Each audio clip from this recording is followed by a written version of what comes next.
Shalom, selamat pagi, selamat beribadah, selamat hari Minggu, dan selamat merayakan Paskah buat Bapak, Ibu, dan saudara-saudari sekalian yang saat ini sedang berkumpul di rumah saudara masing-masing untuk mengikuti firman Tuhan yang akan saya sampaikan lewat tayangan pagi hari ini. Mari sama-sama kita berdoa untuk mendengarkan firman Tuhan. Bapa di sorga, kami bersyukur kepadamu Bapa.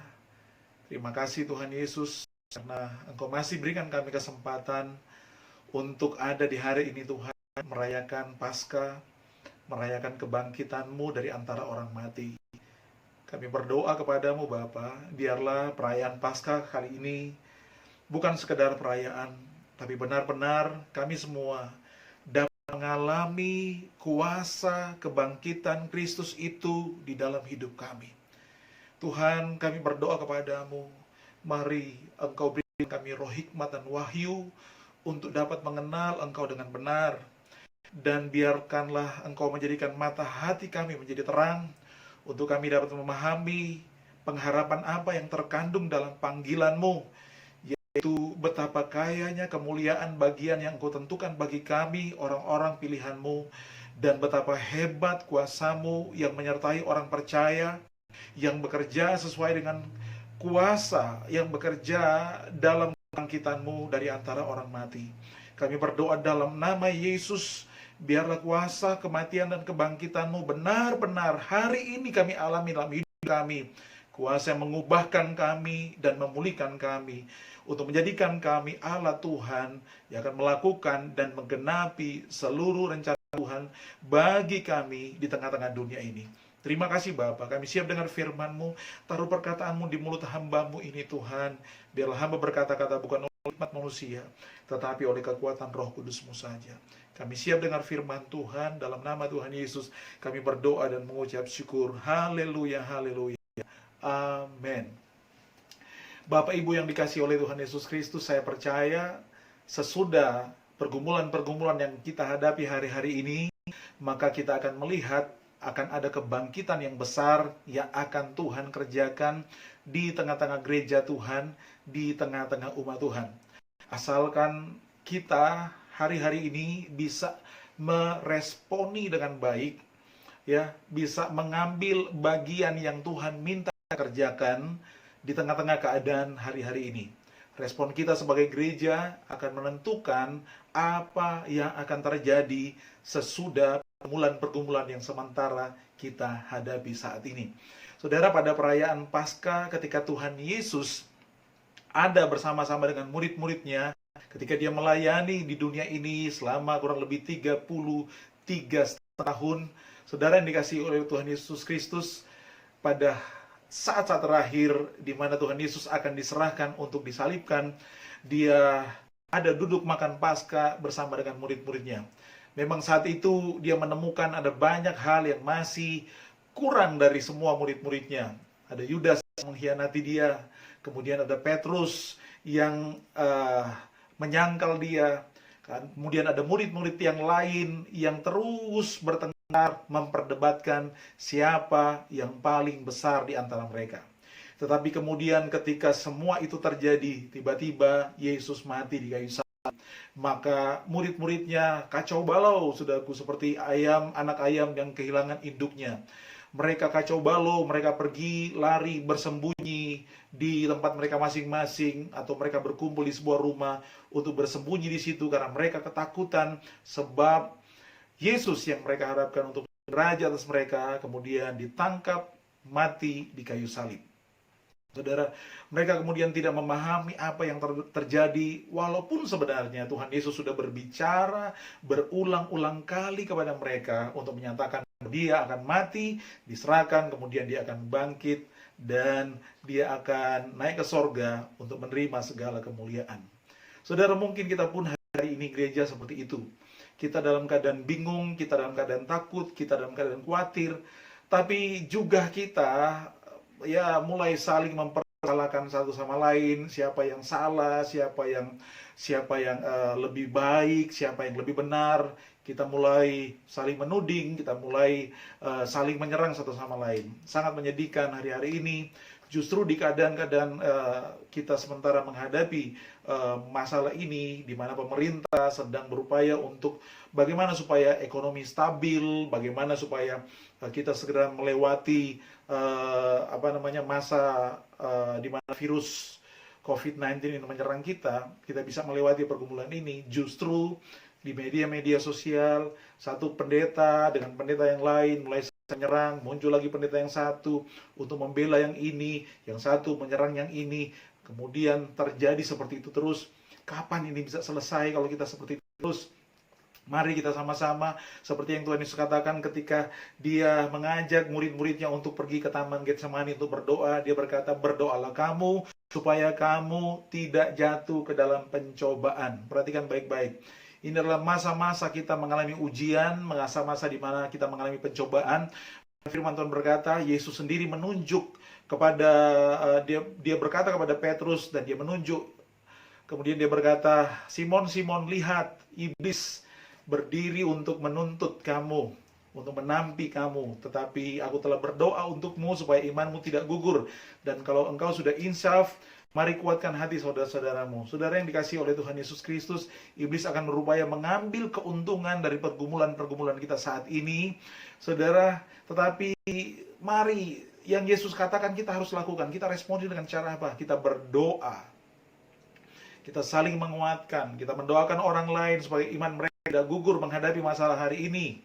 Saudara, bukan sibuk berdebat satu sama lain, mempermasalahkan doktrin. Ya semua kita tahu, semua memiliki pendapat, semua diambil dari Alkitab. Nggak ada yang nggak diambil dari Alkitab, saudara. Tapi sudahlah, kita semua tidak memahami, kita semua tidak mengetahui, kita semua terbatas, pengetahuan kita terbatas, bahkan karunia-karunia rohani kita terbatas semuanya, tidak sempurna, saudara. Biarlah kita datang kepada Tuhan, menantikan Tuhan dalam doa, saling mendoakan satu sama lain. Saudara dikasihi oleh Tuhan Yesus Kristus, sesudah kematian Kristus, Yesus kemudian bangkit. Kemudian Yesus kemudian berbicara kepada mereka, mengajarkan mereka tentang hal yang berbeda, saudaraku. Satu hal yang bukan lagi tentang kerajaan dunia ini, saudaraku, tapi kerajaan sorga, diajarkan kepada murid-muridnya. Tuhan mengajarkan tentang kerajaan Allah kepada mereka selama 40 hari. Walaupun hari itu murid-muridnya masih belum juga memahami. Mereka masih bertanya, maukah engkau pada masa ini memulihkan kerajaan Israel? Tapi Tuhan berkata, engkau tidak perlu mengetahui masa dan waktunya. Tetapi ada satu janji yang Tuhan katakan kepada mereka. Tapi kamu harus menantikan di Yerusalem.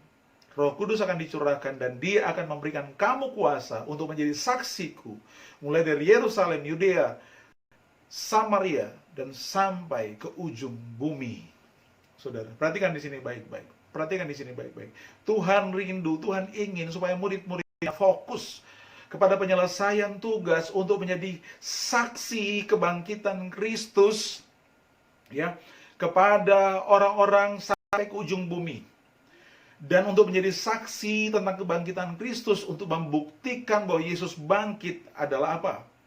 Adalah ketika orang melihat ada kuasa yang mengubahkan, yang bekerja di dalam hidup murid-murid, kuasa yang diberikan oleh Roh Kudus.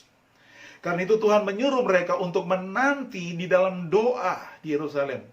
Sampai dalam Kisah pasal yang kedua dikatakan, ayat yang pertama, ketika tiba hari Pentakosta, semua orang percaya berkumpul di satu tempat. Mereka berkumpul dengan sehati, mereka berdoa. Dalam Kisah Para Rasul, ayat pasal yang pertama ayat 14, mereka semua bertekun dengan sehati dalam doa bersama-sama dengan beberapa perempuan serta Maria, ibu Yesus, dan dengan saudara-saudara Yesus. Lihat, ketika mereka, saudaraku, menanggalkan semua ego mereka, kemudian mereka berkumpul bersama, mereka bertekun dalam doa. Tiba-tiba pada hari Pentakosta, di saat semua mereka berkumpul, tiba-tiba turunlah dari langit suatu bunyi seperti tiupan angin keras yang memenuhi seluruh rumah di mana mereka duduk, dan tampaklah kepada mereka lidah-lidah seperti nyala api yang bertebaran dan hinggap pada kepala mereka masing-masing. Maka penuhlah mereka dengan Roh Kudus. Bapak Ibu yang dikasihi oleh Tuhan Yesus Kristus, saya percaya sesudah kita berhasil melewati masa-masa ini, di mana kita bisa meresponi dengan baik keadaan ini dengan cara kita menghentikan semua perdebatan dan kita mulai bersatu dalam doa. Kita mulai mengambil posisi seperti Yesus untuk berdoa supaya nggak jatuh dalam pencobaan, supaya kita mengambil sikap seperti Yesus berdoa untuk Petrus supaya imannya tidak gugur, dan menasihati Petrus, kalau engkau sudah insaf, kuatkan hati saudara-saudaramu. Kalau kita bertindak seperti yang Yesus minta, maka saya percaya ketika kita mulai bersatu dan mulai bertekun dalam doa, saling mendoakan satu sama lain, maka Tuhan akan bekerja. Tuhan akan bekerja. Kita serahkan semuanya kepada Tuhan. Kita serahkan semua, ya kita tanggalkan semua ego kita, semua kepintaran kita, semua hikmat manusia kita. Kita tidak bisa mengendalikan apa-apa. Saya bicara kepada saudara, orang-orang Injili. Dengan semua pengetahuanmu, pengetahuan teologiamu, apakah engkau bisa mengendalikan situasi ini? Bagi semua orang karismatik juga, apakah dengan semua pengalamanmu tentang Tuhan, engkau bisa mengendalikan semua ini? Bukankah kita semua sekarang di rumah? Kita nggak berdaya, kita nggak bisa buat apa-apa. Saudara, seakan-akan dunia lagi berkata, di mana Tuhanmu yang kau katakan dia berkuasa? Orang karismatik berkata, Tuhan berkuasa menyembuhkan. Mana Tuhan yang menyembuhkan? Orang Injili berkata, Tuhan berkuasa memulihkan dan kita bisa memberitakan Injil. Sekarang apa buktinya semuanya? Bukankah mulut kita membuktikan bahwa kita telah menyombongkan diri dengan semua pengetahuan kita dan pengalaman kita? Apakah ini yang disebut sebagai orang-orang yang telah diubahkan oleh Tuhan? Kita justru seperti murid-murid sebelum Tuhan Yesus bangkit. Mereka berdebat dengan semua yang mereka ketahui, dan mereka berdebat siapa yang paling besar di antara mereka. Tapi justru Yesus berkata, bukan saatnya berdebat. Bangsa-bangsa memerintah rakyatnya seperti itu. Tetapi engkau, siapa yang terbesar, harus melayani. Orang yang lebih kuat imannya harus belajar untuk menerima orang yang lebih lemah imannya, supaya mereka bisa diselamatkan, ditolong. Itu kata Rasul Paulus dalam Roma, pasal-pasal yang terakhir, saudaraku. Mari kita lebih mengutamakan kasih dan pelayanan hari-hari ini dan kesatuan hati. Ketika kita bersatu, kita percaya, kita bersatu dalam doa, maka Roh Kudus akan bekerja. Tuhan akan bekerja, Tuhan akan melakukan sesuatu. Saya percaya gereja hari-hari ini, saudaraku, bukanlah gereja yang dimaksudkan oleh Tuhan Yesus. Artinya kita belum mencapai apa yang dimaksudkan oleh Tuhan Yesus untuk kita kerjakan dalam dunia ini. Ada hal yang besar yang Tuhan lagi persiapkan untuk kita kerjakan di masa akan datang. Dia rindu Roh Kudusnya leluasa bekerja, mengambil alih. Bahkan saudara dikasih Tuhan, lidah mereka yang biasa dipakai untuk berdebat dikuasai oleh Roh Kudus, sehingga mereka tidak lagi berbicara dengan kata-kata mereka sendiri, tapi kata-kata yang dianugerahkan oleh Roh Kudus. Saudara, saya rindu itu terjadi hari-hari ini buat kita, hamba-hamba Tuhan dan semua umat Tuhan, dimanapun saudara berada. Izinkan Roh Kudus bekerja. Karena itu diam dan tenanglah dan lihatlah, Tuhan akan berperang ganti kamu. Nantikan Dia.